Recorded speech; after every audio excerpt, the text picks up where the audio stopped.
The 2025 Fiat 500 is a modern icon that combines classic Italian charm with cutting-edge innovation. Let's dive into what makes this compact car a standout choice for city drivers and eco-conscious enthusiasts alike. Starting with the design, the Fiat 500 stays true to its roots while embracing a contemporary twist.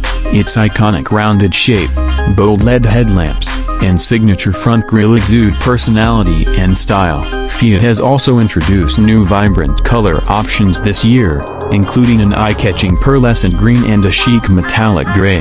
The compact dimensions make it perfect for navigating tight urban spaces, while the sleek lines give it a premium, modern appeal. Under the hood, the 2025 Fiat 500 is powered by an electric motor designed for city efficiency and zippy performance. The top-tier model offers a range of up to 220 miles on a full charge, which is more than enough for daily commuting and weekend errands. Acceleration is quick and responsive, making it feel agile in traffic.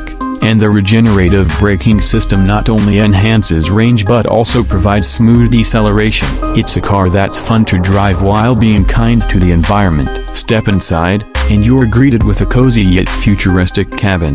The dashboard features a high-resolution touchscreen that integrates seamlessly with Apple CarPlay and Android Auto. Fiat has paid close attention to materials, combining soft touch surfaces with eco-friendly upholstery options, including a sustainable fabric made from recycled plastics. Despite its compact size, the Fiat 500 surprises with clever storage spaces and foldable rear seats that make it practical for its class. One of the standout features of the 2025 model is the new Auto mode in its driver assistance suite. This system uses advanced sensors and cameras to assist with parking, lane keeping, and even adaptive cruise control. It's a small car, but it punches above its weight in tech, giving drivers a sense of confidence and ease during every journey. The Fiat 500 isn't just about getting from A to B, it's about doing so in style, with a nod to sustainability. Whether you're a longtime fan of the brand or new to the Fiat family, this latest iteration proves that compact cars can still make a big impact. It's not just a car, it's a statement.